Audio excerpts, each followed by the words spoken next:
Саламатсыздар, 7 каналдын көрүүчүлөрү, сиздер интернет желесинен алынган акыркы жаңылыктарды баяндаган сайтка саякат берүүсүн көрүп жатасыздар. Аны мен Айпери Шенкулова алып барам, бизден алыстабаңыздар. Ташиев кайрымдуулук фонддордон 2% салыкты алып салууну сунуштады. Бүгүн 24 октябрда Жогорку кеңештин депутаты Шайырбек Ташиев кайрымдуулук фонддордон үстөк пайызды алып салууну сунуштады. Биздин өлкөбүзгө Биргелешкен Араб Эмираттарынан жана Кувейт мамлекеттеринен инвесторлор келип, өздөрүнүн жанагы бизге кайрымдуулук кылып атат да. Кайрымдуулук кылып, ошолор бизге жардам берип, бала бакчаларды, мектептерди куруп берип атат. Дагы швейный секторду куруп берип атат, жанагы мечиттерибизди куруп берип атат, көпүрөлөрдү куруп берип атат. Ошолорду куруп берип атса, ошондон дагы жанагы үстөк пайыз 2%тик үстөк пайыз алынып атат экен да. Алар бизге кайрымдуулук кылып бир акчасын бөлүп алып келип берип атса, бир 100 сом алып келип берсе, сен 100 сом бербей бизге 102 сом бер деп сураганыбыз туура болобу, кандай болот? Ошону бир кайрымдуулук ушу фонддорду бир 2%тен алып койсок болобу? Ошондой эле ал биз мүмкүнчүлүк түзүп берели, алар бизге кайрымдуулук кылып жатса, үстөк пайыз каражат алганыбыз болбой калат деп кошумчалады.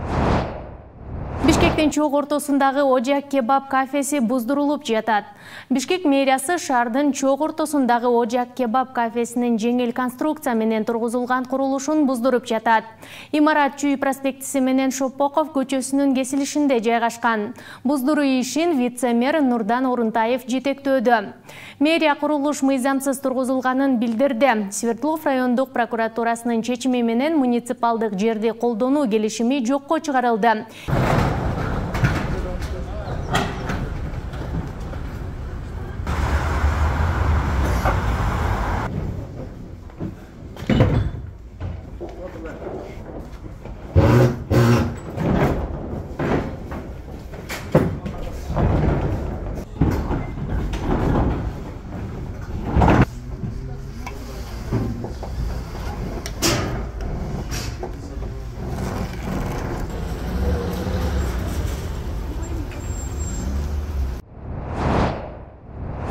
Кулак мурду кескиленген аселди колдоо флешмобу өтүүдө. Социалдык тармакта мурдагы күйөөсү кулак мурдун кескилеген аселди колдоо максатында Мен Асел аталышындагы флешмобу жүрүп жатат.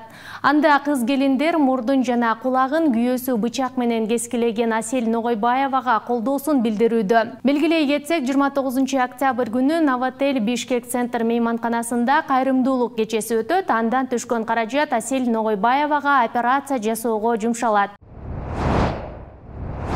Жубайына таарынып, чүйдө жигит поездин алдына жатып алган. Кара-Балта шаарында темир жолго жатып алган жигитти поезд сүзүп кете жаздады. Бул тууралуу окуянын күбөлөрү билдирди. Маалым болгондой, окуя 23 октябрда эртең менен болгон. Чүй облустук милициянын маалыматы боюнча, ошол эле күнү Кыргыз темир жолу ишканасынан билдирүү түшкөн. Анда жүк ташыган поезд темир жолго белгисиз жаран чыгып алгандыктан ыкчам токтотулганы айтылган. Тергөөдө 22 жаштагы жигит мындай кадамга жубайы менен урушуп кетип, ага сабак болсун деп барганы аныкталган. Буга байланыштуу жүрүп келе жаткан поезд токтоого мажбур болгон. Текшерүүнүн жыйынтыгы менен тиешелүү чечим кабыл алынат.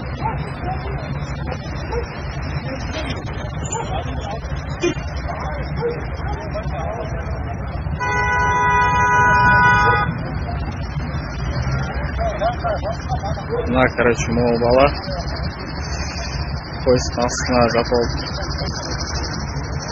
Весь поезд Кара-Балта жактын бар, полный пробка.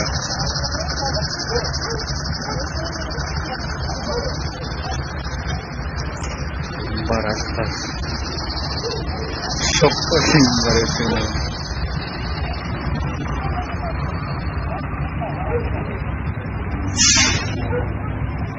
Девушкасына металлдан башка, сарын башка.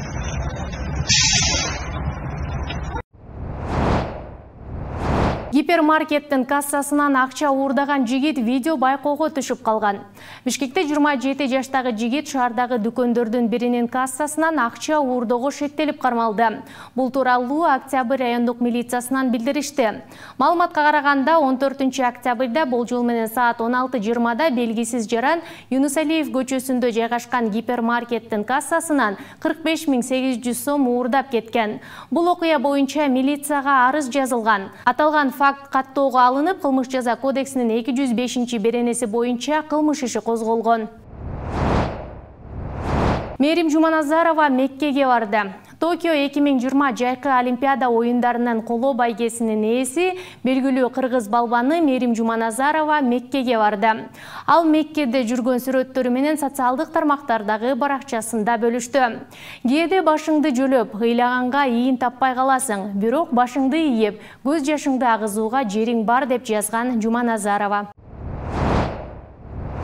Меймандарды тоскон бейкештерди кол чатыр менен коргоп турган мырзалар алкоого алынды. Кече 23-октябрда Монголиянын премьер-министри жумуш сапары менен келди. Аны Манас аэропортунан министрлер кабинетинин төрагасынын орун басары Эдил Байсалов тосуп алган. Салтка айлангандай эле тосуп алуу иш-чарасында кыздардын бири гүл, экинчиси нан, боорсок кармап турушкан. Чет өлкөлүк мейман келген учурда жамгыр жаап тургандыктан мырзалар кыздарды кол чатыры менен коргоп турушту. Бул сүрөт интернет колдонуучуларынын назарына дароо түшүп, жакшы пикирлерди айтышууда.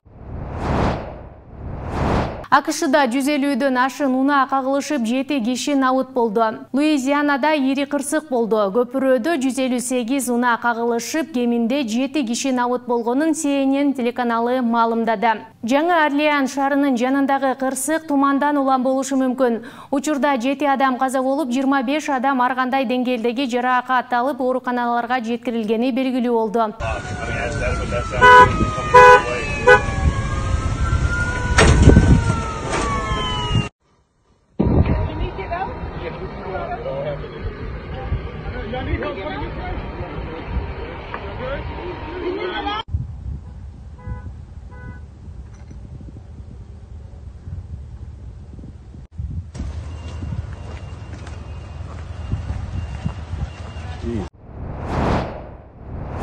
Португалияда дүйнөдөгү эң кары ит өлдү. Тарыхта эң кары ит катары Гиннестин рекордтор китебине кирген Боби аттуу ит Португалияда 31 жашында өлдү. Бул тууралуу дүйнөлүк рекордтор китебинин сайтында айтылды. Боби 31 жыл 165 күн жашаган. Ал 21-октябрда Португалиянын Какейруш айылындагы үйдө өлгөн деп айтылат маалыматта. Ит 1992 жылы 11 майда туулган. Боби Гиннестин рекордтор китебине ушул жылдын февраль айында кирген. Улгайган аял байкерлер тобунан күтүүсүз жардам алган. Социалдык тармактарга тараган видеодо чет элдик аялга көрсөтүлгөн күтүүсүз жардам көрүүчүлөрдүн маанайын көтөрдү. Андагы тасмада мотоцикл айдоочусу улгайган аялга жолдон өтүүгө жардам берип жатканы тартылып калынган.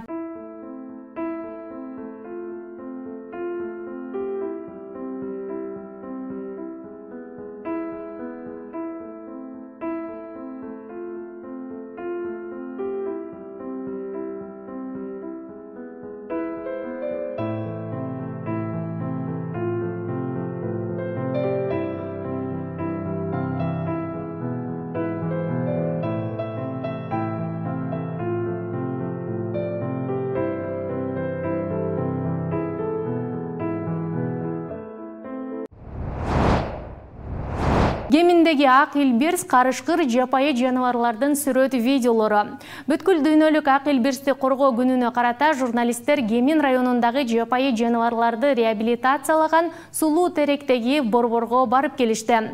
Борбордун кызматкерлеринин айтымында учурда ал жакта 2 ак илбирс, сүлөөсүн, карышкыр, тоот экеси жана бүркүттөр бар. Эки илбирстин биринин аты Акмөр, карылыгы жетип, тоодон ылдый түшүп, кашарларга кол сала баштаганда жумгалдан алып келгенбиз. Ал эми экинчисинин аты Колючка, 14 жашта, деди борбордун кызматкерлери. Көз жоосун алган өрүкзарлуу Баткен. Социалдык тармактын колдонуучусу Белек Мусаев Баткендеги алтын күздүн сүрөттөрүн жарыялады. Анын тарткан сүрөт жана видеолоруна интернет колдонуучулар суктанып, жылуу пикирлерин байма-бай жазышууда.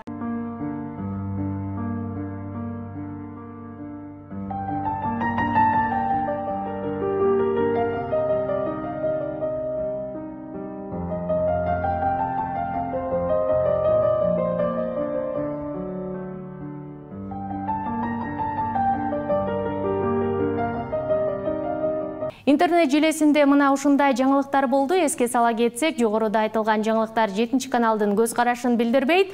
Ушул жана башка жаңылыктарды ЖТТВ KG сайтыбыздан жана социалдык тармактардагы баракчаларыбыздан окуп көрө аласыздар. Сиздердин пикириңиздер биз үчүн баалуу, ошондуктан өзүңүздүн оюңузду комментарийге жазып коюңуздар. Студияда мен Айпери Шенкулова болдум. Кийинки эфирлерден көрүшкөнчө сак саламатта калыңыздар.